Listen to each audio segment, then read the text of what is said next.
নমো নমঃ। শুভ সন্ধ্যা।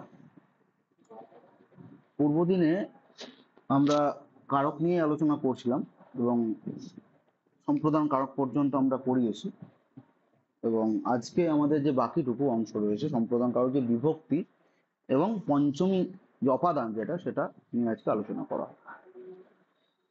তাই প্রথমে দেখুন, আমি স্ক্রিনটা শেয়ার করে নিচ্ছি।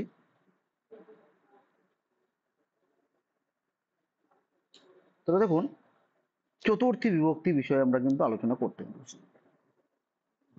এই চতুর্থী বিভক্তি আসলে কি না, এখানে বলছে দেখুন চতুর্থী সম্প্রদান, সূত্র হচ্ছে কি চতুর্থী সম্প্রদান। অর্থাৎ কি বলছে যে দেখুন এই এই সূত্রটার মধ্যে দেখে কি হয় যে দেখতে সহজ মনে হলেও একটু জটিলতা, সামান্য মানে কিছুটা জটিলতা রয়েছে। যেটা কি, যেটা দেখুন প্রথমত হচ্ছে সম্প্রদান কারকের যে মেন সূত্র এবং চতুর্থী সম্প্রদান, এটা হচ্ছে বিভক্তিজাত সূত্র। এবার এখানে ডাইরেক্ট লেখা আছে কি যে সম্প্রদান কারকে চতুর্থী বিভক্তি হয়, কিন্তু এখানে দেখুন একটা ব্যাপার আছে, অনভিহিত কথাটা আছে, অনভিহিত। এখানেই হচ্ছে সমস্যাটা। তাহলে আমাদের অনভিহিত মানে দেখবেন যে অপদের দ্বারা কি হচ্ছে, বিপরীতার্থক শব্দকে বোঝানো হয়। যাতে আমরা যেমন বলি যে ব্রাহ্মণ, তার অব্রাহ্মণ, এরকম যেমন বোঝায়, উল্টোটা আর কি। তাহলে অভিহিত দেখুন এখানে বলছে কি অভিহিত আর অনভিহিত। এবার অভিহিত কথার অর্থ কি আগে জানবো, তারপর অনভিহিত। অভিহিত মানে হচ্ছে ধরুন যেটা বলা হয়েছে, মানে সেটা যে কোনো কারোর বিষয় হতে পারে, যা বলা হয়েছে বা যা ব্যক্ত হয়েছে বা যা উচ্চারিত হয়েছে, ঠিক আছে। মানে এবং যখন ওইটা বলা হবে তখন মানে তার বোধ হবে, মানে আমি ধরুন যার কথাই বললাম সেই কথাটা বলার সঙ্গে সঙ্গে হচ্ছে তারই বোধ হবে, অন্য কারণ নয়। যেমন ধরুন গজা, এই যদি গজ এই পদটা নিই তাহলে কি বোঝাবে, যে একটা হাতিকে বোঝাবে। মানে সরাসরি কি হবে, সরাসরি কিন্তু হাতিটাকেই বোঝানো হবে, ঠিক আছে। তাহলে এটা হচ্ছে অভিহিত। দেখুন মানে অভিহিত কথার অর্থ কি, মানে যে কথাটা যে শব্দটা প্রয়োগ করছি যখন যেটা ডাইরেক্ট তাকেই বোঝাবে সেটা হচ্ছে অভিহিত। এবার অনভিহিত কথার অর্থ কি, তার মানে তাহলে তার উল্টোটা, মানে হচ্ছে যে অর্থটি শব্দ দ্বারা কি হচ্ছে সরাসরি বোঝাবে না, ঠিক আছে, কিন্তু সেটা মানে ঘুরিয়ে পেঁচিয়ে বোঝাবে।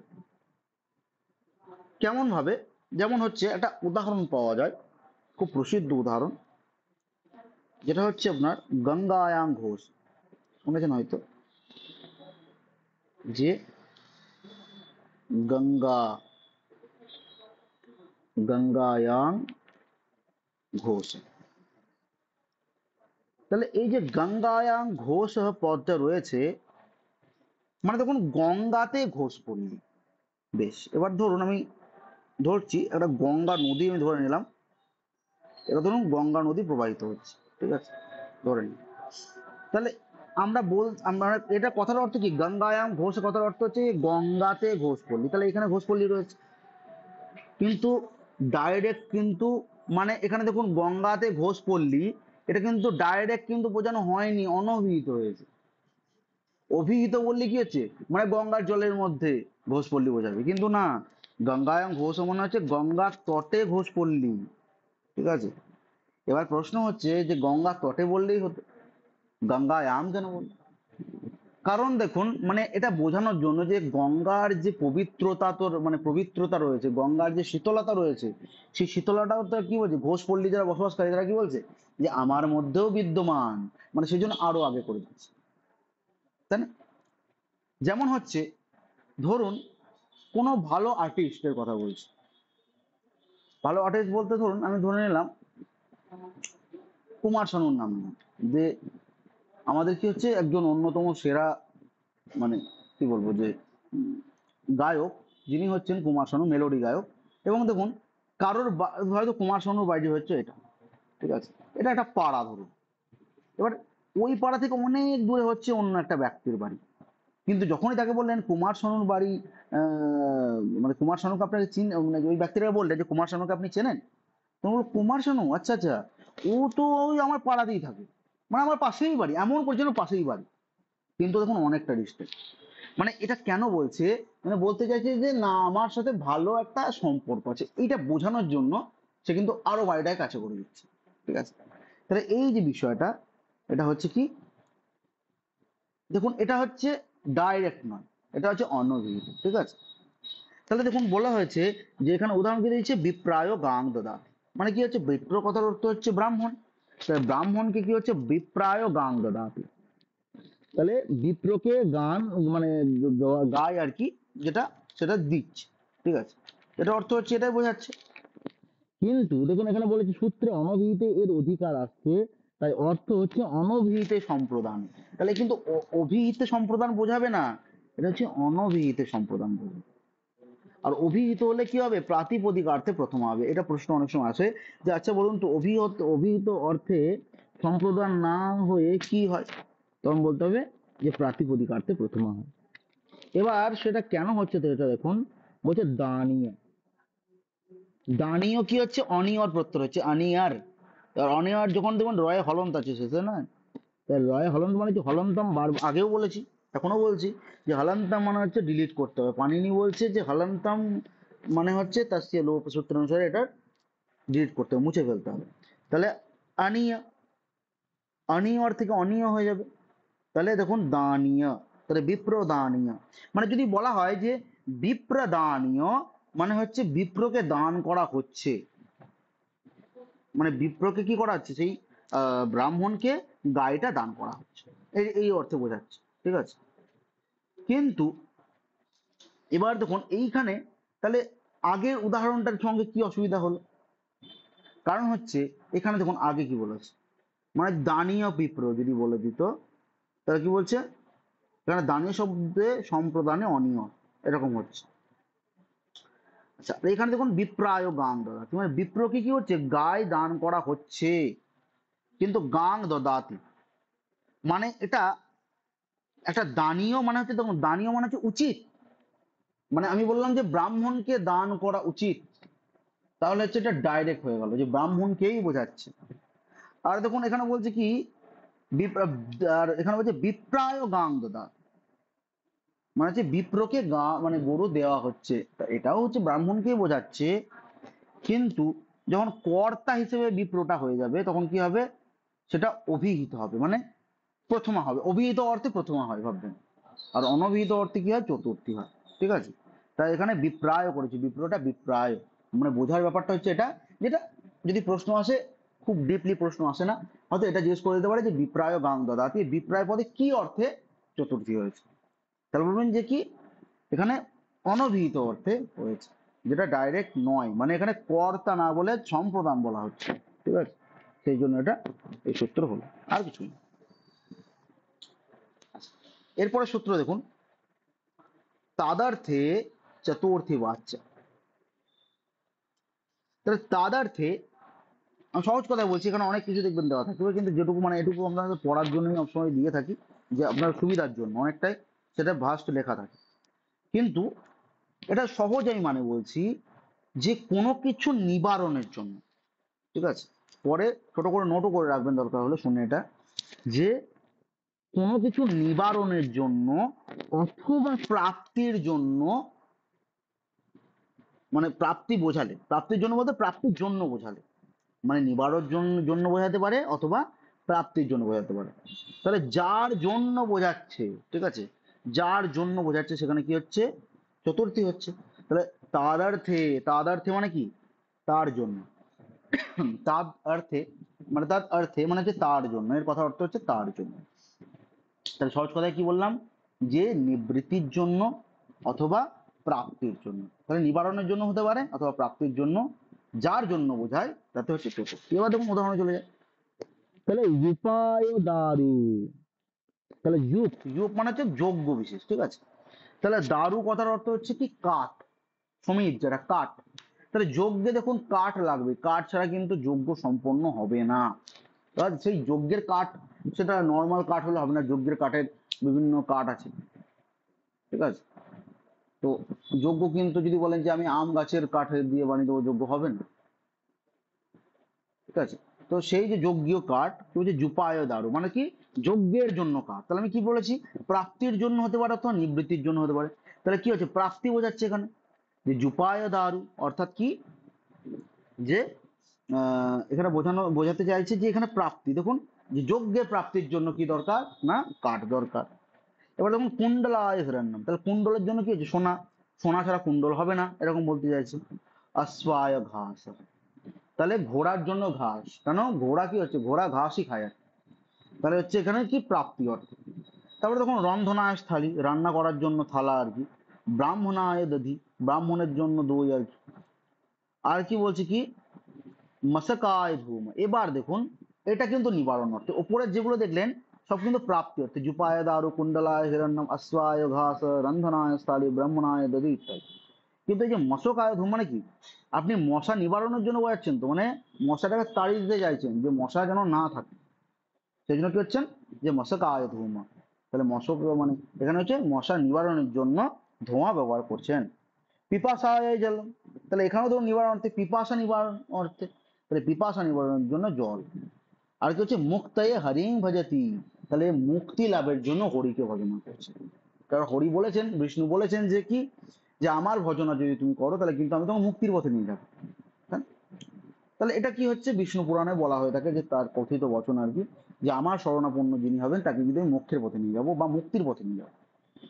তো যাই হোক, এখানে তাহলে যেমন নিবারণ অর্থে বোঝাচ্ছে যে পাপ, যে পাপের মুক্তি, সেটার জন্য হরিকে ভজনা করছে। তাহলে এই উদাহরণ, আর কিছু না, এটা থেকে আর বোঝার কিছু নেই। তাহলে জাস্ট আমি বলে দিলাম যে নিবৃত্তির জন্য অথবা প্রাপ্তির জন্য যদি কিছু বোঝায়, তাহলে তার জন্য কি হয়, চতুর্থী বিভক্তি হয়। ঠিক আছে? তাহলে এই উদাহরণগুলো দেখলেই কিন্তু হয়ে যাবে। আচ্ছা দেখুন, অসুবিধা থাকলে প্রশ্ন করতে পারবেন, নাহলে তারপর এটা যাচ্ছে।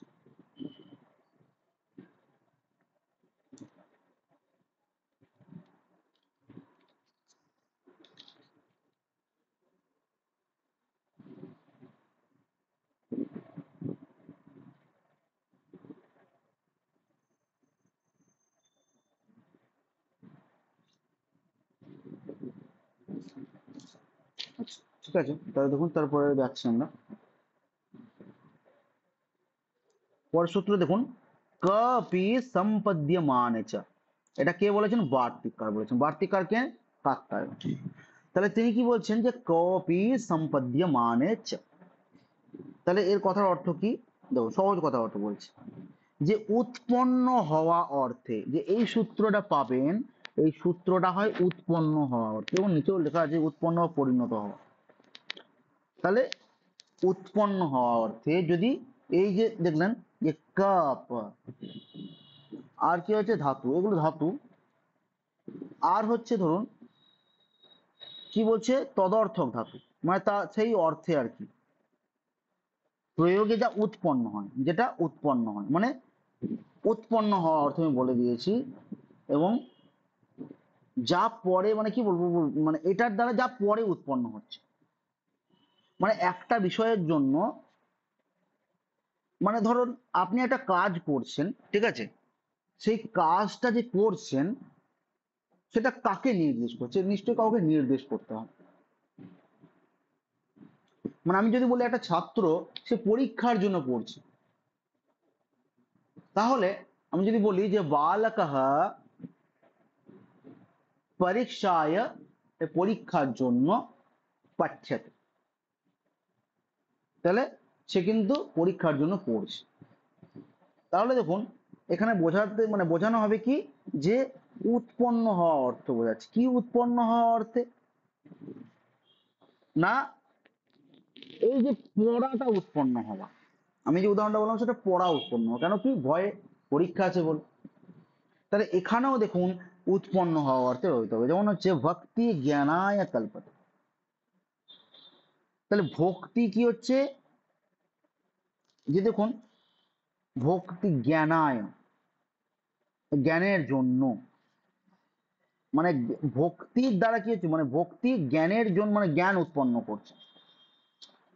এবার এই যে ভক্তি জ্ঞানের কিভাবে উৎপত্তি করে, দেখুন, আপনি যখন কোনো কিছুকে মেনে চলবেন, তাকে ঈশ্বর, কোনো ঈশ্বরকে মেনে চলছেন, তার প্রতি ভক্তি আশ্বাস রাখছেন, তখন কি হচ্ছে যে তার বিষয়ে কিন্তু আপনি জানার চেষ্টা করবেন, যে তার যে বচন, তিনি কি কি করতে বলেছেন আমাদেরকে, কোন পথ থেকে বিরত থাকতে বলেছেন, কোন পথে চলতে বলেছেন। তখন কি হচ্ছে, বিভিন্ন রকম উপদেশাবলী পাবেন, যেমন নীতিশতক উপদেশাবলী থাকে, ঠিক তেমন ভাবেই উপদেশাদি পাবেন আর কি। তাহলে সেখানে কি কিন্তু কি হবে, যে সেখানে মানে উৎপন্ন হওয়া বোঝাবে, ঠিক আছে, ভক্তির দ্বারা কোনো কিছু উৎপন্ন হচ্ছে। তাহলে ভক্তির দ্বারা জ্ঞান। এবার ভক্তির জ্ঞানের জায়গায় অন্য কোনো কিছু দিয়ে দিতে পারে, যে ভক্তির দ্বারা অন্য কিছু উৎপন্ন হচ্ছে, ঠিক আছে, তখনও কি হবে, যে একই রকম ভাবে কিন্তু এটা বোঝায়। তাহলে আমাদের নির্ভর করছে যে কপি দেখো, সম্পাদ্যমান হচ্ছে যে হওয়া বা উৎপন্ন হওয়া, মানে উৎপন্ন হওয়াটাই হচ্ছে সম্পাদ্যমান। কপি সম্পাদ্যমান মানে এখানে কল্পতে দেখবেন, এই যে কল্পত শব্দের দ্বারা কপি যেটা বললাম, সেটা কিন্তু বুঝতে হবে যে কপিটা কি হচ্ছে, কল্পতে এইরকম ভাবে ধাতু রূপে কিন্তু প্রয়োগ হয়ে যাচ্ছে। সেটা থেকে কিন্তু আপনাকে বুঝতে হবে যে এটা কি কপি সম্পাদ্যমানে যা সূত্রানুসারে চতুর্থী বিভক্তি হয়েছে। তাহলে এরকম দিতে পারে। আবার ধরুন, আহ আমি বললাম কল্পতে, এটা হচ্ছে ক, এটা বললাম। আরো কিছু ধাতু আছে, সেটা একটু বলে রাখি। এখানে হয়তো আমি মেনশন করিনি, কিন্তু ভূ ধাতু, ঠিক আছে, ভূ ধাতু, ভূ ধাতুটা মাথায় রাখবেন, যে কপ, ভূ ও হচ্ছে সম্পূর্বক পদ ধাতু। আবার ধরুন এটা থাকতে পারে, আবার সম, সম হচ্ছে উপসর্গ মধ্যে, ঠিক আছে, তো সম উপসর্গ পূর্বক কি থাকতে পারে না, পদ ধাতু থাকতে পারে, পদ। তাহলে এইগুলো যদি থাকে, তাহলে প্রত্যেকটাতে কি হবে, এই সূত্র অনুসারেই হবে। তাহলে এখানে দেখুন উদাহরণে, আমি যদি আরো উদাহরণ বলি, এখানে একটা উদাহরণই দেওয়া আছে মোটামুটি, আমি আরো নিজে থেকে উদাহরণ বলছি কিছু, যেগুলো পরীক্ষার মতো আসার মতো। যে জ্ঞানাং সুখায় জায়তে, তাহলে দেখুন উৎপন্ন, এটাও কিন্তু উৎপন্ন হয়ে যাচ্ছে, যে জ্ঞান হচ্ছে সুখের জন্ম দেয়, জ্ঞানাং সুখায় যায়, ধনং সুখায় সম্পদ্যতে, তাহলে ধন কি করে, সুখের মানে যে সংরচনা উৎপত্তি করে, ঠিক আছে। ধর্ম স্বর্গায় ভবতি, ধর্মের জন্য কি হচ্ছে, স্বর্গের প্রাপ্তি বোঝায়। অধর্ম নরকায় ভবতি, মানে অধর্ম কি হচ্ছে, নরকে উৎপন্ন করে। তাহলে এইরকম ধরনের উদাহরণ কিন্তু দেবে। এবার হচ্ছে অসুবিধার কিছু নেই, যে উদাহরণগুলো দেবে সেগুলো ধরুন আমরা আগেও যেরকম পাঠিয়েছি, যে প্রত্যেকটা সূত্র থেকে কিছু কিছু উদাহরণ সেরকম ভাবে পাঠিয়ে দেবো, সে তার মধ্যেই আসবে, এগুলো আসবে ঘুরিয়ে ফিরিয়ে। তাহলে দেখবেন যে এখান থেকে আমাদের কিন্তু কমপ্লিট হয়ে যাবে। এরপরে দেখুন পরের সূত্র বলছে উৎপাতেনা জ্ঞাপিত। উৎপাতেনা জ্ঞাপিত মানে কথার অর্থ কি, যে যেখানে উৎপাত বোঝাবে। কি উৎপাত না, শুভ হতে পারে, শুভ সূচক হতে পারে, বা অশুভ সূচক, যেটা দেখুন লেখা আছে, দেখুন কি লেখা আছে, যে শুভ সূচক বা অশুভ সূচক উৎপাতের দ্বারা যা জ্ঞাপিত হয়, তাহলে সেটা হচ্ছে কি, সেটা হচ্ছে উৎপাতেনা জ্ঞাপিত। তাহলে এই সূত্রটাও কি, এই সূত্রটাও হচ্ছে কিন্তু বার্তিক কারেরই রচনা। তাহলে এবার আমরা পেলাম কি, শুভ হোক বা অশুভ হোক, এর প্রয়োগে কি হচ্ছে, চতুর্থী হচ্ছে। এবার হচ্ছে ধরুন উদাহরণে কি দেওয়া আছে, বাতায় কপিলা বিদ্যুৎ। তাহলে বাতায় কপিলা বিদ্যুৎ মানে বাতায় মানে হচ্ছে কপিল, মানে কপিল, দেখুন কপিল মানে হচ্ছে যে কি, কপিল মানে হচ্ছে যে কপিল রঙের বা কি বিদ্যুৎ, মানে দেখুন বিদ্যুৎ বলছে ভয়ঙ্কর, কোন ধরনের বিদ্যুৎ ভয়ঙ্কর না, বলছে কপিল বর্ণের বিদ্যুৎ ভয়ঙ্কর, এরকম অর্থে কিন্তু এখানে প্রযুক্ত হচ্ছে, এটা কিন্তু বুঝতে হবে।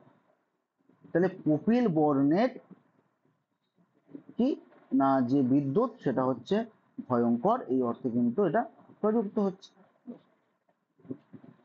আচ্ছা, তাহলে এখানে ধরুন আমরা কি হলো, অশুভ সূচক বোঝালো, যে যে বিদ্যুৎটা, যে সেটা কিরকম, যে কপিলা, বাতায় কপিলা বিদ্যুৎ, যে বিদ্যুৎ যে চমকানোর যে বিষয়টা, সেটা কি হচ্ছে, যে আমাদের সেটা হচ্ছে বাদামি বর্ণের, এবং সেটা ভয়ঙ্কর।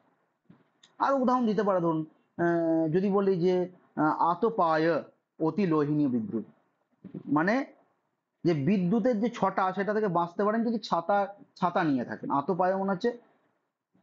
এবার হচ্ছে আতপায় কথা হচ্ছে দুটো অর্থ প্রযুক্ত মাথায় রাখবেন, একটা হচ্ছে আতপায় মানে সূর্যও বোঝায়, আর একটা ছাতাও বোঝায়, ঠিক আছে। তাহলে এখানে আমরা বলতে পারি, এখানে যদি ধরুন সূর্য অর্থে ধরি আতপায়, তাহলে সূর্যের জন্য কি হচ্ছে অতিলোহিনী বিদ্যুৎ। মানে অতিলোহিনী বিদ্যুৎ মানে হচ্ছে যে বিদ্যুৎ যেটা হচ্ছে সেটা হচ্ছে লোহিত বর্ণের হয়ে যাচ্ছে। মানে দেখবেন যে অনেক সময় কি হয় যে হালকা রোদও রয়েছে আবার বিদ্যুৎও চমকাচ্ছে। তো এরকম ধরনের উদাহরণ কিন্তু দিতে পারে। এবার পীত বর্ণের বিদ্যুৎ দিতে পারে, কপিল বর্ণের বিদ্যুৎ দিতে পারে, আতপায় অতিলোহিনী এর উদাহরণটা দিতে পারে। আবার দিতে পারে যে দুর্ভিক্ষায় সীতা বিদ্যুৎ ভাবে, মানে দুর্ভিক্ষের জন্য যে বিদ্যুৎটা হচ্ছে সেটাও ভয়ঙ্কর। এখানে সীতা মানে হচ্ছে মা সীতা, ওই সীতা নয়। ঠিক আছে, তাহলে এই ধরনের উদাহরণ কিন্তু দিতে পারে। এখান থেকে হচ্ছে যে সূত্রগুলো পড়বেন বা যেগুলো বলছি মেনলি উদাহরণগুলো যেগুলো দেবো সেগুলোর উপরে কিন্তু বেশি নজর রাখবেন, তাহলে কিন্তু হয়ে যাবে। কারণ আমি এটার জন্যই বলি যে খুব ডিপে গেলে কি হচ্ছে একটা সূত্রতেই শেষ হয়ে যাবে সবকিছু, তাহলে কিন্তু যে ধরনের আমরা প্রশ্ন আসবে সের উপরেই আমরা কিন্তু আলোচনা করার চেষ্টা করব। ঠিক আছে, তার বাইরে কিন্তু না। কারণ বেশি ডিপ গেলে দেখুন একটা ডিপ করতে গিয়ে যে 3-4টে প্রশ্ন ভুল হয়ে যাবে সেটা কিন্তু চাই না। আচ্ছা, কারণ হচ্ছে আমাদের প্র্যাকটিসের টাইমটাও রাখতে হবে, আস্তে আস্তে চেষ্টা করতে হবে যে যেন এই মাসের মধ্যে মোটামুটি সিলেবাস কমপ্লিট হয়ে যায়, না হলেও মোটামুটি যেন পরের মাসের 10 তারিখের মধ্যে, তাহলে কিন্তু পুরোপুরি প্র্যাকটিসটা কিন্তু আমরা করতে পারবো। এমনিতে প্র্যাকটিস চলছে আমাদের, তারপর হচ্ছে কি একসাথে মিক্সড ভাবে প্র্যাকটিসটা কিন্তু চলছে। আচ্ছা, তারপর দেখুন পরের সূত্র, এই পরের সূত্রটা পড়িয়ে দিয়ে যদি কোনো অসুবিধা থাকে বলুন। তাহলে দেখুন বলছে কি ক্রিয়ার্থ বা পদস্য যে কর্মণি স্থানে, তো এখানে ক্রিয়ার্থ বা পদস্য যে কর্মণি স্থানের কথা অর্থ কি সেটা আমরা দেখি। দেখুন বলা হচ্ছে যে একটি ক্রিয়া সম্পাদনের জন্য আর একটি ক্রিয়ার প্রয়োগ হয়।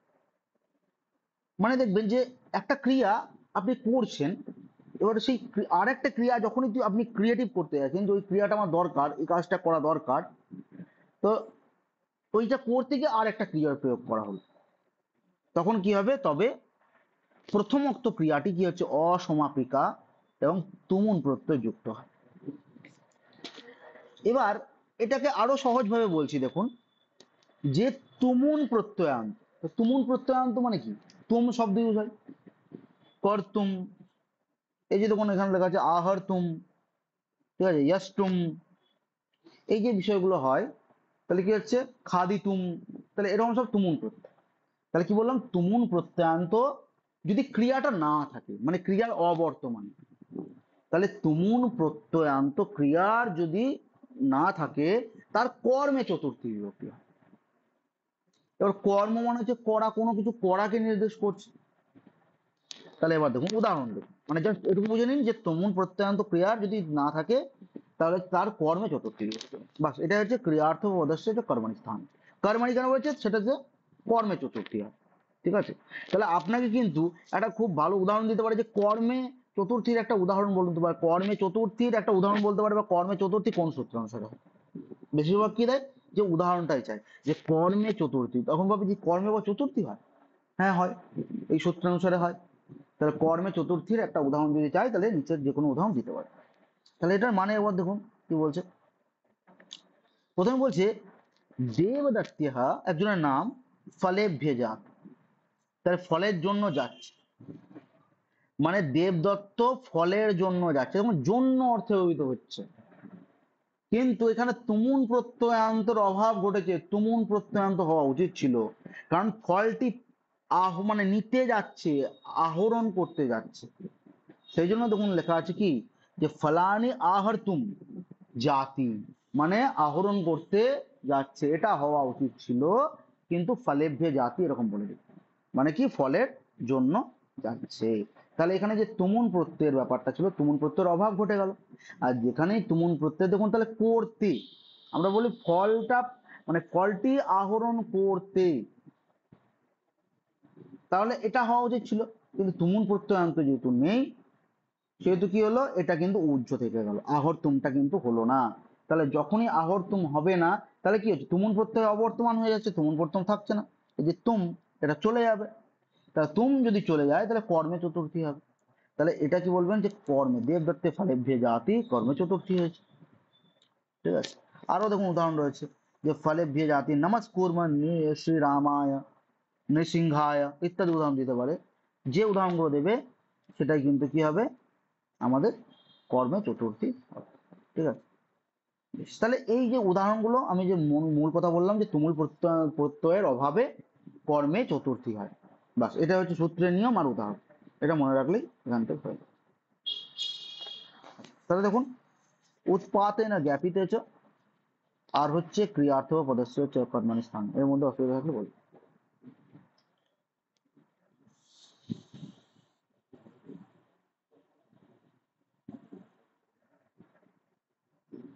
একটু দেখে নিন, তারপর বলছি।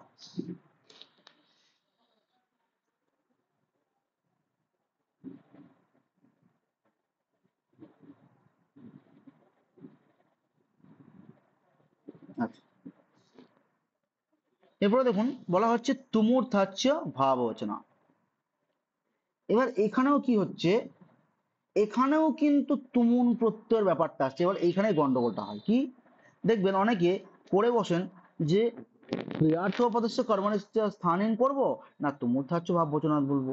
তো উদাহরণ দেখে বুঝবো না কিভাবে বুঝবো সেটা বলবো। তাহলে দেখুন, আগেরটা কি ছিল, যে তুমুন প্রত্যয়ের অবর্তমানে কি হয়, কর্মে চতুর্থী বিভক্তি হয়। কিন্তু এইখানে কি বলছে দেখুন, বলছে তুমুন প্রত্যয়ের অর্থে ভাব বাচ্য নিষ্পন্ন কি ঘাই আচ আপ তিন প্রভৃতি প্রত্যয়যুক্ত শব্দ প্রযুক্ত হলে তাদের চতুর্থী হয়। বেশ, এটা আমি বাদ দিয়ে আমি সহজভাবে দেখুন বলছি, যে ভাব বাচ্যে ব্যবহৃত প্রত্যয়ের মধ্যে যদি তুমুন প্রত্যয়ান্ত ক্রিয়ার অর্থ থাকে, মানে তুমুন ক্রিয়াটা বোঝাবে কিন্তু তা উজ্জ থাকবে, তাহলে এটাও কর্মে চতুর্থী হয়। আগেরটাও যেমন দেখলেন যে এটা কর্মে চতুর্থী হয়, এই উদাহরণটাও কিন্তু কর্মে চতুর্থী হবে। কিন্তু ফান্ডাটা হচ্ছে এখানেই, যে এটা হচ্ছে ক্রিয়াটা বোঝাবে, মানে তুমুন প্রত্যয়ান্ত ক্রিয়া কিন্তু উজ্জ থাকবে, কিন্তু তুমুন প্রত্যয়টা বোঝাবে।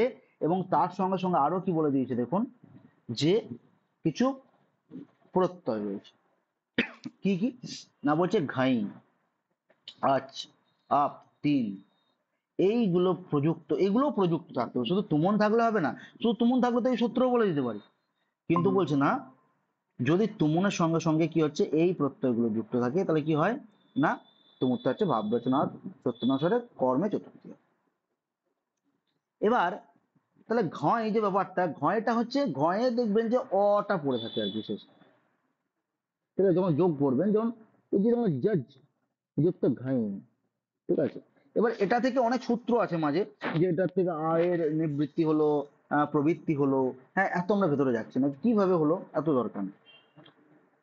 যেটা ওপর ওপর আসবে সেটা কি হচ্ছে, যে তুমূর্ধাচ্য ভাব বচনা সূত্রানুসারে কি বলা হচ্ছে, যে দেখুন তুমুল প্রত্যয়নের টাস্ক থাকবে। কিরকম টাস্ক থাকবে, মানে দেখবেন যে আপনারা যখন, মানে সবাই কি করে থাকি, যে সোনার আংটি পরছেন বা চেন পরছেন, তাহলে কি হয়, যে এটা বলা হয় যে সোনার আংটি না বলে বলা হয় সোনার জল করা আংটি।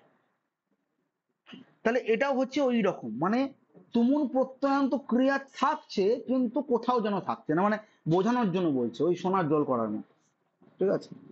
তাহলে তার কর্মে কি আছে, চতুর্থী। তাহলে এখানে দেখুন,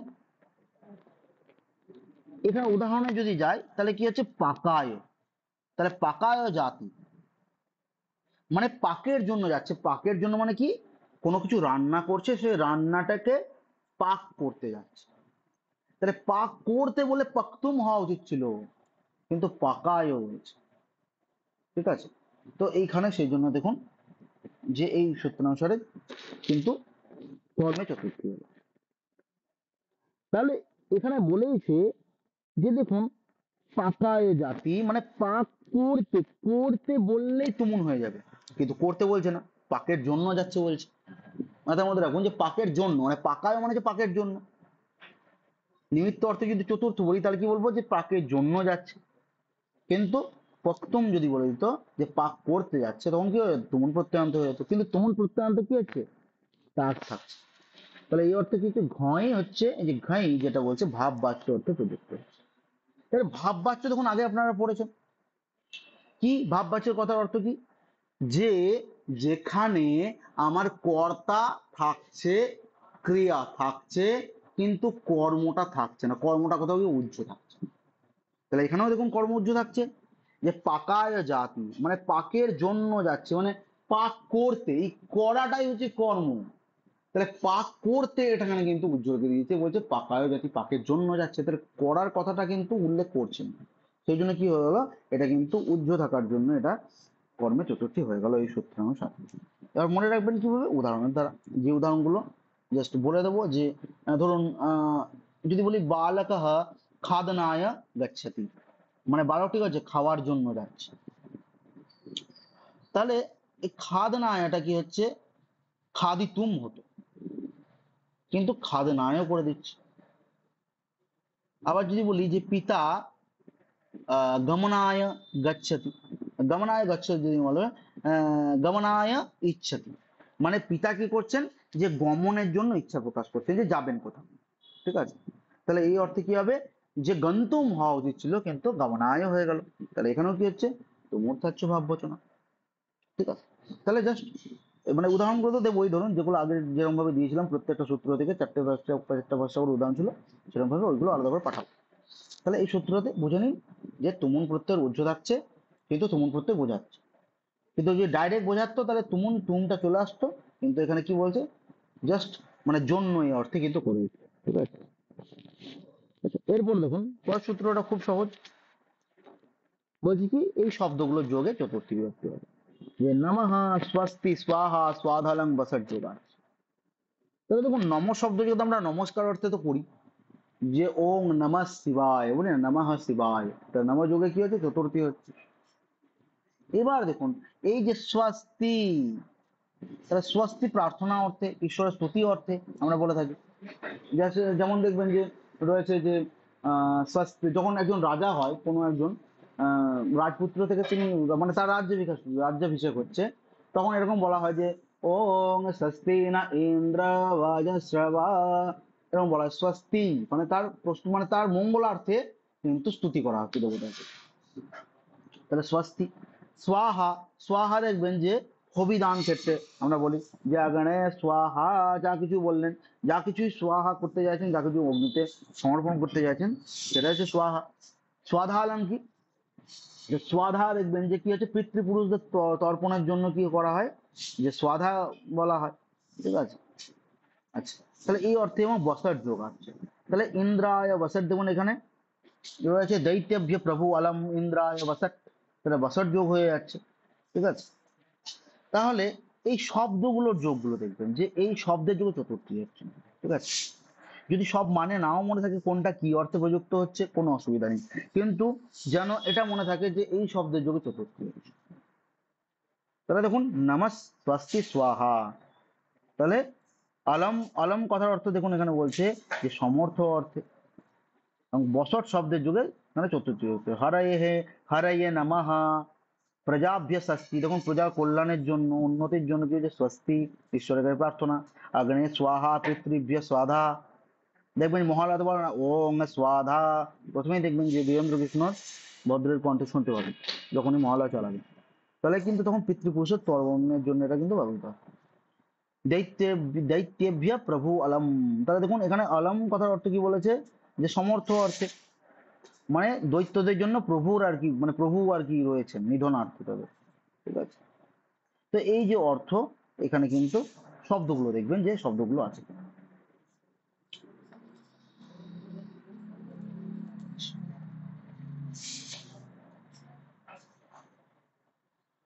চলুন আর একটা সূত্র পড়াই, তারপরে হচ্ছে আগের গুলো বলবেন, অসুবিধা হয়। এবার হচ্ছে দেখুন যে আমরা কথায় কথায় কথা বলি যে তুই, তোকে আমি মানে একটা কি বলে একটা নখের সমান মনে করি না, বা ওই ব্যক্তি তো নখেরও যোগ্য নয়, কিন্তু দেখুন আপনি কারোর উদ্দেশ্যে বলছেন ওই ব্যক্তি নখের মানে যোগ্য নয়, কিন্তু আপনি যদি বলেন যে আপনি তাকে মানে মানে কিছু মনেই করেন না, কোনো ব্যাপারই নেই, তাহলে এই অর্থে কিন্তু চতুর্থী হবে। কোন সূত্র অনুসারে, বলছে মান্য কর্মণ্য নাদরে বিভাষা অপ্রাম, তাহলে বলছি যদি কাউকে অনাদর বোঝান, অনাদর বোঝালে এবার দিবাদি গণী, এবার দিবাদি গণে দেখুন গণ আছে, হ্যাঁ, প্রত্যেকটা গণের কিন্তু কি হচ্ছে ধাতু আছে, সে গণগুলো এসএস এর জন্য লাগে না, কিন্তু যদি আপনার নেট সেট পড়েন এবং কিন্তু লাগবে যে প্রত্যেকটা গণ কিভাবে আসছে এবং গণের সূত্র, কোন কোন গণে কি কি ধাতু পড়ছে, এগুলো রয়েছে। তো এখন মাথায় রাখুন যে মন, যেটা হচ্ছে কি দ্বিবাদী গণীয় একটা রয়েছে যেটা হচ্ছে মন ধাতু। তাহলে এর বিকল্পে কি হচ্ছে, চতুর্থী হচ্ছে বা দ্বিতীয় বিভক্তি হয়ে যাচ্ছে, বিকল্পে চতুর্থী হচ্ছে যদি কর্মটি প্রাণী। এবার দেখুন এখানে লেখা আছে এবং দ্বিতীয়া বিভক্তি হয়ে থাকে। দ্বিতীয় বিভক্তি কখন হবে, যদি কর্মটি প্রাণী না হয়। তাহলে কর্মটি প্রাণী হওয়া চলবে না। তাহলে কিন্তু বলছে কর্মটি, এখানে বলে যে বিভক্তি হবে, দ্বিতীয় বিভক্তি হবে, কিন্তু কর্মটি প্রাণী যদি না হয়। তাহলে এখানে কি বলছে দেখুন, আহং ত্বাং তৃণায়ন মন্যে, আমি তোমাকে তৃণর মতো মনে করি না, মানে ঘাসও মনে করি না আর কি। তাহলে এই অর্থে কি হচ্ছে, আপনার কিন্তু চতুর্থী হয়ে যাচ্ছে। এবার বিষয়টা হচ্ছে যে দেখুন উল্লেখ্য বলে লেখা আছে এখানে, কিন্তু একটু ব্যাখ্যা করে দেওয়া আছে যে আরো ধরুন উদাহরণ জাস্ট এক দুটো বলে দিই, তারপরে নিচেরটা পড়বে। যদি বলি ধরুন যে এবার তৃণায় না বললে তো আপনি বললেন যে অহং ত্বাং শৃগালং ন মন্যে, কুক্কুরহং ন মন্যে, এরকম বললেন। যে সমিত্রং যদি বললেন যে সহ মিত্রং কুক্কুরায় মন্যতে, মানে সেই মিত্র তাকে কুকুরের মতো মনে করে। তাহলে এই রকম যে ব্যাপারগুলো সেগুলো কিন্তু কি হচ্ছে, অনাদর বোঝাচ্ছে। তাহলে অনাদরে কি হবে, অনাদরে দেখুন অনাদরে একটি ষষ্ঠী হয়, কিন্তু আমরা জানি, কিন্তু এখানে বলছে কি যে অনাদর কিন্তু মন ধাতু থাকতে হবে, তাহলে কিন্তু কি হবে, চতুর্থী হয়ে যাবে। তখন দেখুন মান্নি আছে, মানে চতুর্থী হয়ে গেল। এবার বলছে কি এখানে অপ্রাণী অর্থাৎ প্রাণী বাদে এর স্থলে নৌ, কাক, অন্ন, সুখ, শৃগাল, এই পাঁচটি শব্দ বাদ দিয়ে, তাহলে এই পাঁচটি শব্দ বাদ দিয়ে দেবো। এই রকম অর্থ ধরতে হবে, দুটি সচল, দুটোরই আপেক্ষিক। আচ্ছা এটা, আচ্ছা এটা আলাদা চলে গেল, এটা আলাদার মধ্যে চলে গেল। আচ্ছা দেখো, এটার মধ্যে বুঝুন। তাহলে হচ্ছে দুটোকে বাদ দিয়ে, এই দুটো বাদ দিয়ে মানে কি হচ্ছে যে অপ্রাণী অর্থাৎ প্রাণী বাদে, এখানে কেন বলে দিয়েছে যে যদি কর্মটি প্রাণী না হয় তাহলে দ্বিতীয় বিভক্তি হয়ে যাবে, কিন্তু যদি প্রাণী হয় তাহলে কর্ম বিকল্প চতুর্থী হবে। তখন দেখুন আমি তো প্রাণী কি বোঝাচ্ছি, অহং ত্বং তৃণায়ন মন্যে, মানে কি কোনো প্রাণী বিশেষ কি বোঝাচ্ছি, যে তোকে আমি তৃণের মতো মনে করছি না, মানে কি হচ্ছে যেখানে ঘাস অর্থেও মনে করছে না, মানে কোনো প্রাণী বিশেষ কি বোঝাচ্ছে। আপনার বন্ধুকেও যদি বলেন তাহলে সে তো প্রাণীবাচকই হবে। তাহলে কি থাকবে, যখন অনাদর বোঝাবে এবং মন ধাতু থাকবে, ঠিক আছে, তখন সেখানে চতুর্থী। আচ্ছা তাহলে এই দুটো একটু বলবো, অসুবিধা হবে। তুমুর্থাচ্ছ ভাব বিয়োজনাৎ নমস্বস্তি স্বাস্বদা, এটা আর নিচের যে সূত্র।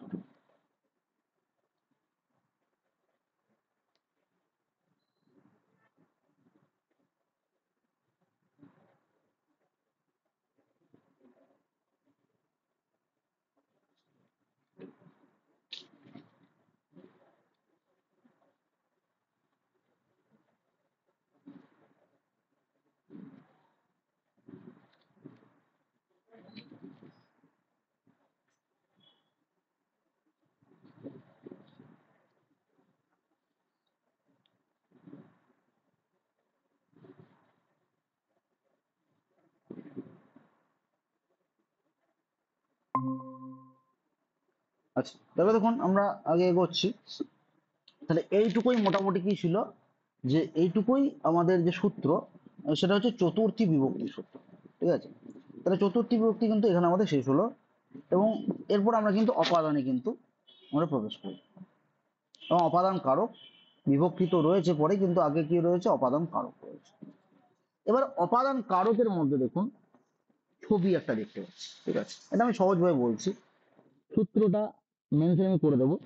মানে আমি দেখলাম কোনোভাবে স্কিপ হয়ে গিয়েছে, মানে আমি যখন পিডিএফ বানাচ্ছিলাম একটা পেজ কোনোরকম ভাবে বাদ চলে গেছে। তো কিন্তু এখন বোঝার চেষ্টা করুন, তবে বলে দিচ্ছি। একটা সূত্র আছে যেটা হচ্ছে কি ধ্রুবম পায়ে পাদম, ঠিক আছে, ধ্রুবম পায়ে পাদম। এবার দেখুন ধ্রুব, যদি আমি বলি ধ্রুব, এবার ধ্রুব কথার অর্থ কি, ধ্রুব মানে হচ্ছে আমরা বলি না যে এই কথাটি ধ্রুব সত্য, মানে যেটা পরিবর্তন নেই। তাহলে পরিবর্তন এখানে হচ্ছে যে স্থির বস্তু, ধ্রুব মানে হচ্ছে স্থির। আর অপায়, অপায় মানে হচ্ছে বিশ্লেষ। সূত্রটা আমি যখন পিডিএফটা পাঠাবো দেখে নেবেন একটু, বা আপনাদের কাছে যদি কোনো বই থাকে দেখে নেবেন যে ধ্রুবম পায় পাদানম কথার অর্থটা। ধ্রুব শব্দের অর্থ কি হচ্ছে যে স্থির বস্তু, এবং অপায় মানে হচ্ছে বিশ্লেষ। তাহলে যখন দেখুন স্থির বস্তু থেকে বিশ্লেষ হবে কোনো কিছু, তখন স্থির স্থানে কি হবে, যেটা স্থির সেটা কি হবে, সেটা কিন্তু আমাদের পঞ্চমী হবে। অপাদানে পঞ্চমী কি হবে? ধ্রুবম পায় পাদানম সূত্র অনুসারে অপাদান কারক। ঠিক আছে, এবার আমি ধরুন বলছি একটা উদাহরণ, যে আপনারা বলবেন যে এখানে কোনটা পঞ্চমী হওয়া উচিত এবং কেন হওয়া উচিত। যদি বলি রেল জানাত দ্রুতমানং, দ্রুতমানং রেল জানাত বালকः পততি, মানে চলমান একটা ট্রেন থেকে একটা বাচ্চা পড়ে গেল, তাহলে এখানে কোথায় অপাদান হবে বলুন তো?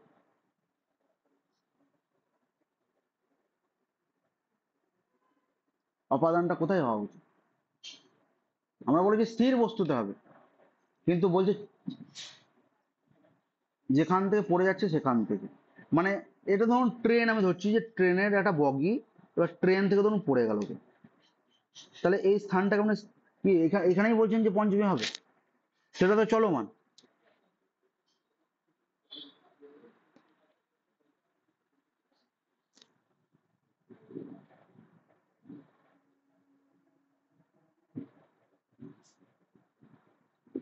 এবার দেখুন, এটা আমি বলে দিচ্ছি বিষয়টা, মানে এইখানটাতে কিন্তু বেশ কিছুবার আমার কিছু বন্ধু রয়েছে যাদেরকে ইন্টারভিউতে কিন্তু প্রশ্ন করা হয়েছিল যে বলুন তো, যে এরকম যদি একটা চলমান কোনো কিছু থেকে কোনো কিছু পড়ে যায়, তাহলে সেটা কি সেটা তো চলমান রয়েছে, তাহলে সেটা কি বোঝানো হবে, অপাদান কি বোঝানো হবে? তাহলে আপনাকে দেখুন বুঝতে হবে যে এটা যদি ট্রেনের বগি হয় সেটা চলমান, ট্রেনটা চলমান, কিন্তু এই স্থানটা হচ্ছে স্থির, মানে ধরে নেওয়া যায়, পানিনি বলছেন যে না, স্থানটাকে স্থির ধরে নেওয়া হয়। ট্রেনটা চলমান হয় কিন্তু যে স্থান থেকে পড়ছে সেই স্থানটা হচ্ছে স্থির ধরে নেওয়া হয়। যেমন আপনারা দেখবেন যে অন্য উদাহরণ পড়বেন কি, যে अस्यात् पतति, ধাবতঃ अस्यात् পততি। তো ধাবতঃ अस्यात् মানে হচ্ছে ধরুন এই যে অশ্ব, আমি এখান থেকে বলছি, হ্যাঁ অসৎ পদে হবে, কিন্তু কেন কি হচ্ছে, সে চলমান হতে পারে কিন্তু যেখান থেকে পড়ছে স্থানটা কি হচ্ছে, স্থানটা হচ্ছে স্থির। ঠিক আছে, সেই জন্য এখানে আমরা বলতে পারি যে অপাদানে পঞ্চম হয়েছে কি কি সূত্র অনুসারে, ধ্রুবম পায় পাদান। বাস এটুকু বুঝতে পারলে এই সূত্র কিন্তু আপনাদের ক্লিয়ার হয়ে যাবে। তাহলে এই এই ধরনের মানে ধরুন উদাহরণগুলো দেবে আর কি, যে স্ববৃক্ষাৎ পততি, সৈনিকः अस्त्वात् পততি, ধাবস ধাবতः अस्याৎ স পততি। আবার যদি বলেন যে হস্তাৎ ভ্রষ্ট, হস্ত মানে হাত থেকে কিছু পড়ে গেল, আমরা আম্রং পততি, আম গাছ থেকে আমটি পড়লো। হ্যাঁ, এরকম যদি বলেন তাহলে প্রত্যেকটাতে কি হবে, আমাদের ধ্রুবম পায় পাদানম সূত্রানুসারে পঞ্চমী হবে। এবার ব্যাপারটা হচ্ছে যে এই যে ধ্রুব কথার অর্থ, দুটো কথার অর্থ মানে মানে মাথায় রাখতে হবে, একটা ধ্রুব মানে হচ্ছে কি স্থির, আর অপায় মানে হচ্ছে বিশ্লেষ। এবার যেটা স্থির বস্তু সেখানে পঞ্চমী হবে। এবার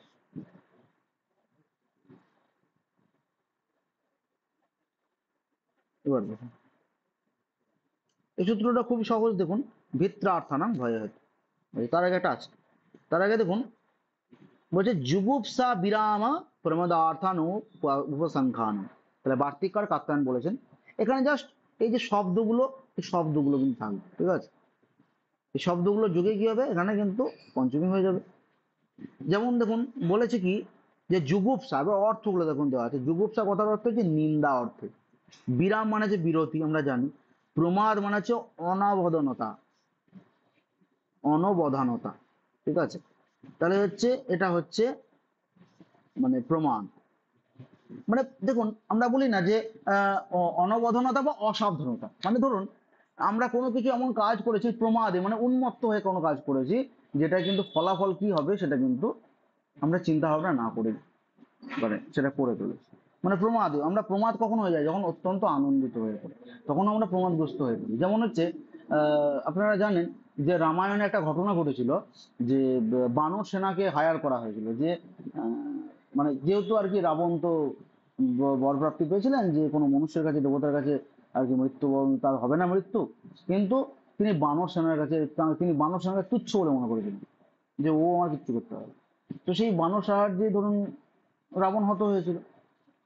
এবার ব্যাপারটা হচ্ছে এখানে যে এই যে বানর সেনা রয়েছে, সে কি হয়েছে, যে তার মধ্যে যে সুগ্রীব ছিল, বালিকে হত্যা করে তো সুগ্রীবকে রাজা করে দেওয়া হলো। এবার সেই সময় কি হয়েছিল, শ্রাবণ মাস পড়ে গিয়েছিল। এবার শ্রাবণ মাস পড়ে গিয়েছিল মানে কি, শ্রাবণ মাসে বর্ষাকাল মানে হচ্ছে সেই সময় যুদ্ধ, মানে যুদ্ধের নিয়ম নেই যে যুদ্ধ করা। তখন কি হয়েছিল যে ঠিক আছে, তুমি যুদ্ধটা তুমি তাহলে শ্রাবণ মাসটা পেরিয়ে গিয়ে বর্ষাকাল কেটে গেলে তুমি কিন্তু যুদ্ধের আয়োজন করবে।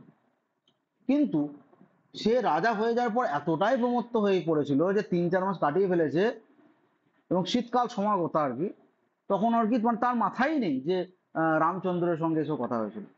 ঠিক আছে, তাহলে প্রমাদের ফলে এটা কিন্তু হয়েছিল এবং পরবর্তীকালে সেটা রুষ্ট হয়ে গিয়ে আর কি লক্ষণ গিয়ে তাকে বলে যে এখনই বিনষ্ট করে দেবো সমস্ত কিছু। তখন আর কি তার তার আর কি চৈতন্য ফিরে আসে এবং সে কিন্তু যুদ্ধ ঘোষণা করে। তো যাই হোক, এখানে তাহলে কি হচ্ছে দেখুন, সেই প্রমাদ মানে আমি যেটা বললাম যে প্রমাদের জন্য, তাহলে একটা হচ্ছে যুগুপ্সা মানে হচ্ছে নিন্দা, বিরাম মানে হচ্ছে বিরতি, আর প্রমাদ মানে হচ্ছে অনবাদন। তাহলে এখানে এগুলোই থাকবে কি, যে দেখুন যুগুপ্সা, তাহলে যুগুপ্সাতে পদটা থাকবে, মানে পদগুলো দেখবেন যে কোথায় আছে। তাহলে সাধু পাপাত যুগুপ্সাতে, মানে সাধু ব্যক্তি কি করেন, যে পাপকে নিন্দা করছেন, পাপ থেকে নিন্দা করছেন, পাপ বিষয়কে নিন্দা করছেন। তারপরে দেখুন ছাত্র অধ্যয়নাৎ বিরমতি, তাহলে ছাত্র কি করছেন, অধ্যয়ন থেকে নিজের পড়াশোনা থেকে বিরতি দিচ্ছে। আর কি হচ্ছে পাপী ধর্মাৎ প্রমাদ দিয়তি, মানে কি হচ্ছে অনবদনতা, মানে পাপী ধর্ম থেকে, মানে বলছে পাপী ধর্মকে অবজ্ঞা করছে, অবধান দিচ্ছে না, মানে গুরুত্ব দিচ্ছে না। তাহলে এই অর্থে কিন্তু হচ্ছে। তাহলে শুধুমাত্র দেখবেন যে যুগুপসায় যুগুপসাতে পদটা আছে কিনা বিরমতি বিরাম অর্থে এবং প্রমান্ততি, বাস এইটুকু, এই তিনটে দেখলে কি হবে, এই সূত্র অনুসারে পঞ্চমী হয়ে যাবে। এরপরে দেখুন এই পরের সূত্রটা খুব সহজ, মানে পরের গুলো সূত্র যেগুলো দেখবেন মোটামুটি সহজই এমন।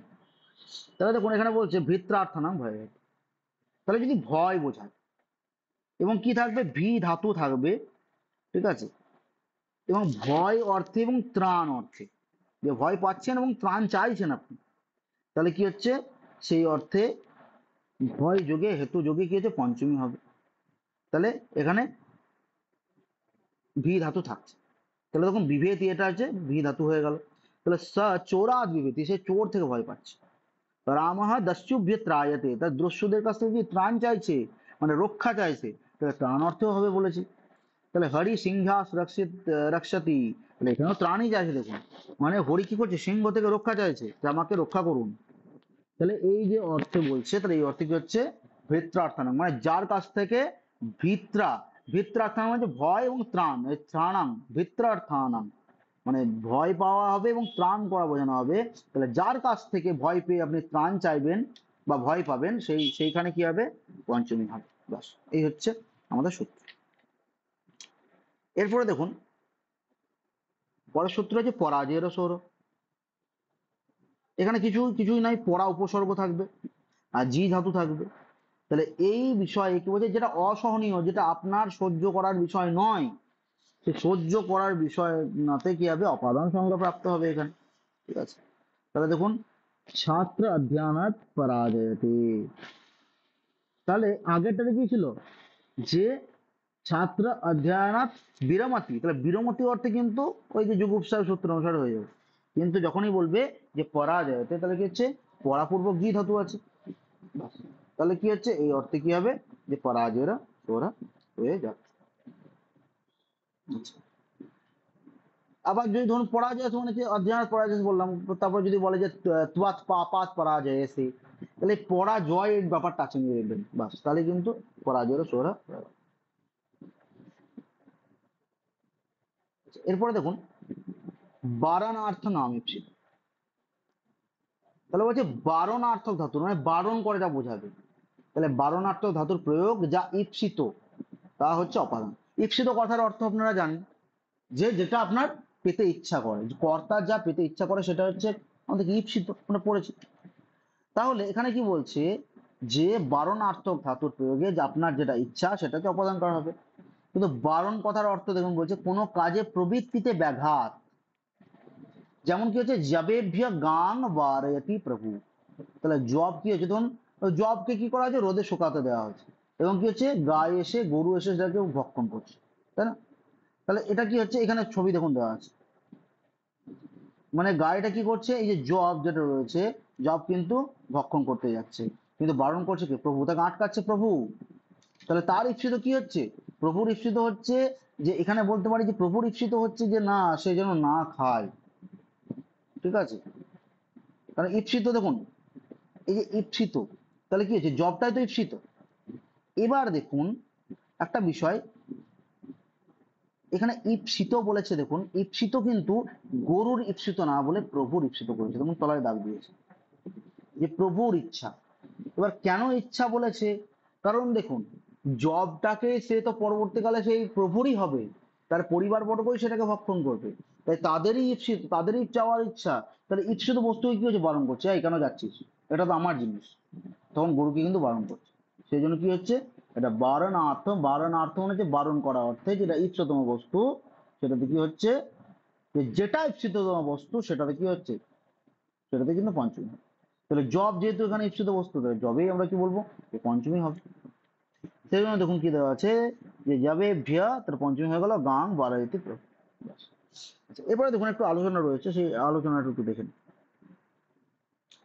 বলা হচ্ছে ঈপ্সিত কর্তার অর্থ বারণার্থ ক্রিয়ার ঈপ্সিত। উদাহরণে জব প্রভুর ঈপ্সিত। জব কি হচ্ছে? প্রভু চাই তার গরু অন্যের সব খেয়ে তার পাপ, মানে সেই গরু কি করছে? অন্যের জব খেয়ে গেলে তার পাপ হয়।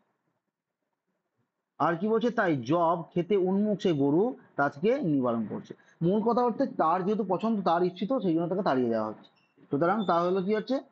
যেটা তার কর্তার ইচ্ছিত সেটা কি হলো? অপাদান হয়ে গেল। এবং দেখুন এখানে আবার ঈপ্সিত তমও দেওয়া হচ্ছে, যে গরু হলো বদনাতি ক্রিয়ার ঈপ্সিত তম। কারণ কি হচ্ছে? দেখুন, গরুটা যে বাঁধতে চাইছে সেটা হচ্ছে ঈপ্সিততম। মানে গরুকে বেঁধে রাখাই হচ্ছে প্রভুর কাজ। যে গরুকে, মানে জবটা তো রক্ষা করছে, ঠিক আছে, জবটা রক্ষা হচ্ছে ঈপ্সিত, কিন্তু মেন যে উদ্দেশ্য সেটা হচ্ছে গরু বেঁধে রাখা। সেখানে দেখুন এখানে লেখা আছে ঈপ্সিততম। ঠিক আছে, যে গরুকে বেঁধে রাখাটা হচ্ছে ঈপ্সিততম। আচ্ছা, সেই জন্য এখানে হচ্ছে তাতে কর্তৃ ঈপ্সিততম কর্মসূত্রে কর্মত্ব বারণ ক্রিয়া দ্বারা কর্ম গরুকে প্রধানভাবে পেতে চাইছে। তাহলে দেখুন এখানে যদি ওই গরুটার কি হতো, গরুটার যদি আমাদের কি বলবো, যে ঈপ্সিততম কোনো কিছু বস্তু হয়ে যেত জবটা, তাহলে কিন্তু কর্তৃ ঈপ্সিততম কর্ম করতো। ঠিক আছে, কিন্তু যেহেতু একদম বারণ করছে, মানে এখানে তো খাওয়া অর্থে বোঝাচ্ছে না, তাকে বারণ করছে। বারণ অর্থ হয়েছে বলে এখানে কিন্তু পঞ্চমী হয়েছে। কিন্তু যদি খাওয়া অর্থ বোঝাতো তাহলে কি হতো? এখানে কর্তব্য তম সূত্র অনুসারে দ্বিতীয় হয়ে যেত। ঠিক আছে, এটা হচ্ছে এই সূত্রের মধ্যে বোঝা। আচ্ছা, তাহলে এই সূত্রগুলো বলুন।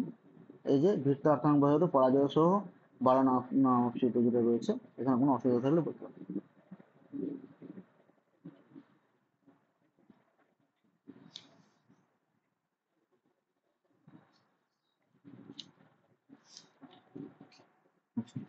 ঠিক আছে, এরপর আচ্ছা, এরপর লেখা আছে যে অন্তর্ধৌ জেনা দর্শনম ইচ্ছে। এবার অন্তর্ধৌ, তাহলে এখানে বলছে যে জেনা দর্শনম ইচ্ছা। জেনা আছে, তাহলে জেনা আদার, দেখুন জেনাটা আছে না, জেনা, তাহলে আটা মানে আটা হয়ে যাবে। তাহলে জেনা আদর্শনম ইচ্ছারি হয়ে যাবে। মানে আপনি চাইছেন যে আপনি দর্শন দিতে চাইছেন না, যে আপনার হয় না যে, ধরুন আমাদের সময় হয় যে আপনি না বলে, মানে চারটে পাঁচটা বান্ধবী মিলে বেরিয়েছেন, বাবাকে বলেছেন বা পরিবার কাউকে বলেছেন যে আমি না এইখানে যাচ্ছি, আমার টিউশন আছে, কিন্তু আপনার ঘোরার খুব ইচ্ছা আছে, যে বাড়ি থেকে ছাড়েই না, চল বন্ধু বান্ধব মিলে একটু ঘুরে আসি। এবার আপনি ঘুরতে গিয়েছেন, এবার আপনি দেখছেন যে আপনার বাড়ির কেউ কাকা হতে পারে, মানে পাশের বাড়ির কাকা বা কেউ অন্য কেউ, যে আপনাকে মানে মনে হচ্ছে দেখে নেবে, মানে ওইখানেই আছে, আপনার কি করেন? যে গোটা মুখে রুমাল চাপা দিয়ে দিচ্ছেন। ঠিক আছে, বা আমরা কি করছি, ছেলেটার মুখ ঘুরিয়ে নিচ্ছি বা কোনো রকম ব্যালেন্স করার চেষ্টা করছি যাতে না দেখে। তাহলে দেখুন যার কাছ থেকে, এই সূত্রটাও তাই বলছে, যে যাকে দেখতে ইচ্ছা করছেন না, ঠিক আছে, তাহলে সেখানে কি হবে? সেখানে কিন্তু পঞ্চমী হবে। এবার সূত্রে কি বলছে? বলছে ব্যবধান বা অন্তরালে থাকে বোঝালে, যে ব্যক্তি দেখতে না পাক, মানে সে যেন আমাকে না দেখতে পায়, এইরকম ইচ্ছা হয়, সেই ব্যক্তির কি হচ্ছে? অপাদান হয়। তাহলে এবার দেখছেন, দেখুন কোথায় হয়, মানে আমাতে কিন্তু হবে না। মানে আপনি যদি বলছেন যে আমাকে যেন দেখতে না পায় সেই কাকুটি, তাহলে কিন্তু এখানে কাকু পদটি হবে অপাদান, আমি নয় কিন্তু। ঠিক আছে, মানে যার কাছ থেকে লুকানোর চেষ্টা করছেন সে হবে পঞ্চম। তাহলে এবার দেখুন লেখা আছে মাতুহু নীলিয়তে কৃষ্ণা। তাহলে কৃষ্ণ কি চাইছে? কৃষ্ণ চাইছে মা যেন তাকে না দেখতে পায়, অন্তর্ধৌ মানে যে অন্তর্ধান আর কি, মানে না দেখতে পাওয়া আর কি। ঠিক আছে? তো কৃষ্ণ কি চাইছে? মা যেন ওকে না দেখতে পায় এবং লুকোচ্ছে সেই জন্য। না হলে কি হচ্ছে, মাখন চুরির জন্য মার খেতে হবে। কি হতো দেখবেন যে আহ, অনেক সময় সিনেমা এটার মানে বানানো হয়েছিল বা সিরিয়াল গুলো হতো, যে মাখন কি হতো, যে ঘরের মধ্যে মাখন গুলো কি থাকতো, হাঁড়ির মধ্যে উপরে উপরে সাজানো থাকতো আর কি, তলায় তলায় তলায় তলায় নিচে নিচে। এরপরে কি হতো, যে ওই বন্ধু বান্ধব মিলে কি করতো, একজনের ঘাড়ে একজন চেপে আর একজন চেপে কি করতো, সেটা কিন্তু মানে ওইভাবে কিন্তু হাঁড়িগুলো ভাঙা হতো এবং সেইভাবে কিন্তু মাখন খাওয়া হতো। তাহলে কি বলছে, যে মা চলে এসছে, মা যেন না দেখতে পায় যে আমি মাখন চুরি করে খেয়েছি। তাহলে তিনি বাঁচার চেষ্টা করছেন, সেই যেন আমাকে না দেখুক, মা যেন আমাকে না দেখুক। তাহলে মা পদে কিন্তু এখানে কি হচ্ছে, অপাদানে পঞ্চমী কিন্তু হয়ে যাচ্ছে। বা ধরুন আমরা যদি বলি যে গুরুর কাছ থেকে মানে একজন টিচারের কাছ থেকে কি হচ্ছে, মানে ধরুন আপনি লুকোতে চাচ্ছেন, বা সব থেকে বড় কথা বলছি, দেখবেন যে অনেকজনের কাছ থেকে আমরা লুকোতে চাই যখন আমরা জীবনের চরমতর মানে কি বলবো, যে আমরা কম্পিটিশনের মধ্যে চলি বা আমাদের যে জীবনের যে সংগ্রাম সেটার উপর দিয়ে চলি, আমরা কিন্তু অনেকজনের কাছ থেকে বেঁচে চলার চেষ্টা করি। কেমন? যেমন ধরুন, যার সঙ্গে অনেকদিন দেখা নেই, কিন্তু সে দেখা হলেই বলে যে ওর ছেলে তো এই চাকরিটা করে, ও তো কলেজে চাকরি করে, ও তো এই স্কুলে চাকরি করে, ব্লকে চাকরি করে, ইত্যাদি ইত্যাদি বলি। আচ্ছা তোর কি এখনো চাকরিটা হয়েছে? তুই আজকাল কি করছিস?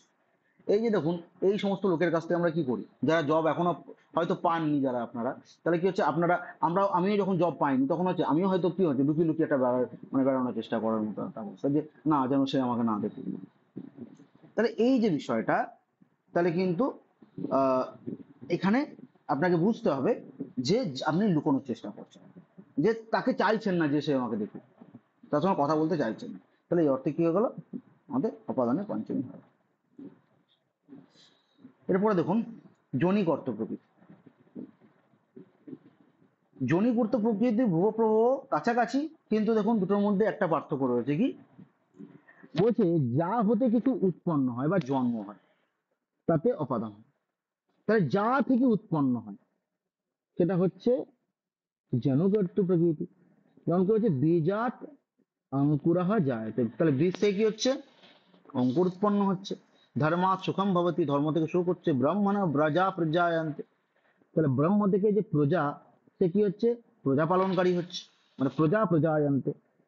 এবার ব্রাহ্মণ হচ্ছে সৃষ্টিকারী, তো সৃষ্টি থেকে মানুষ উৎপত্তি হচ্ছে এবং একে অপরের সেবা করছে আর কি।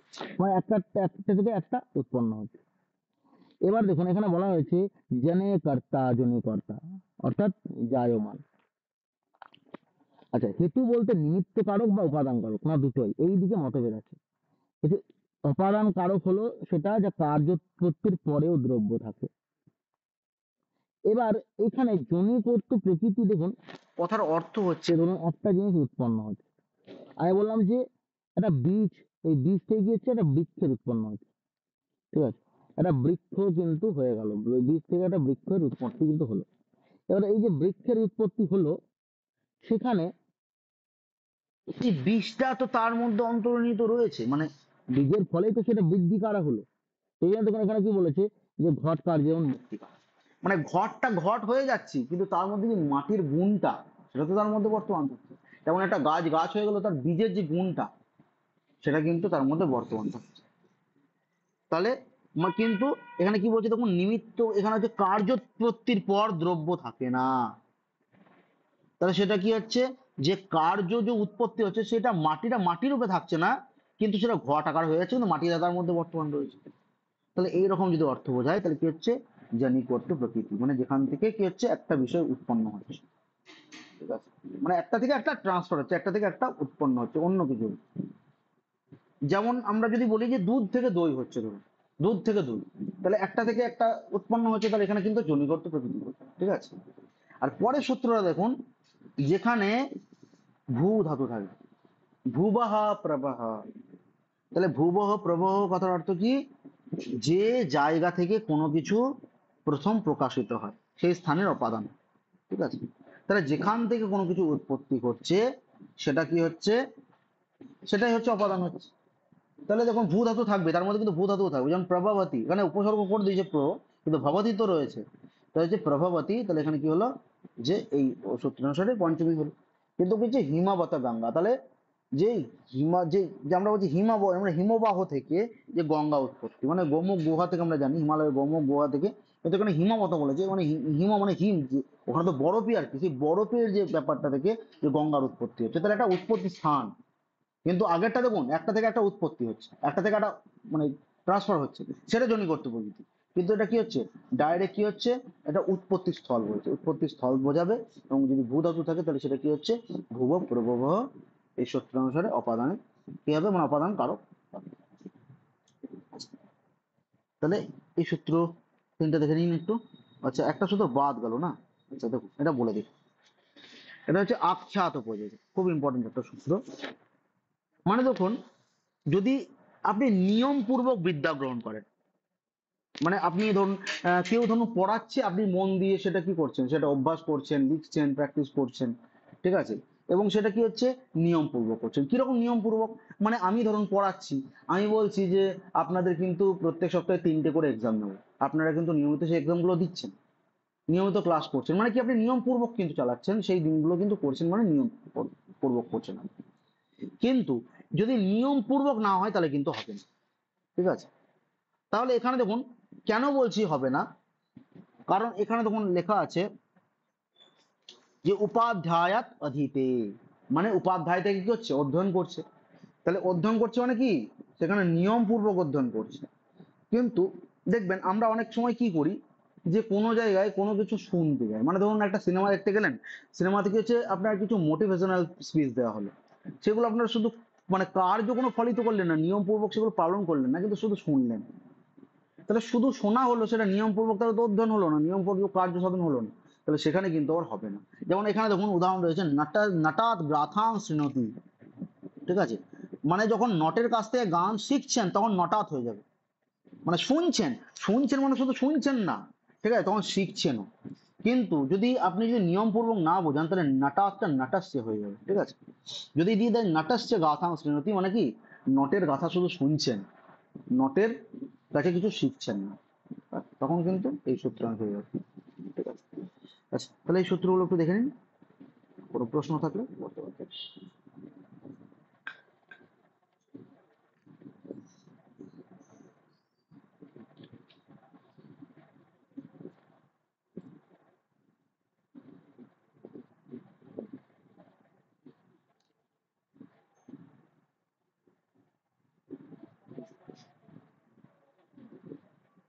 আচ্ছা, এটাও দেখে নিন।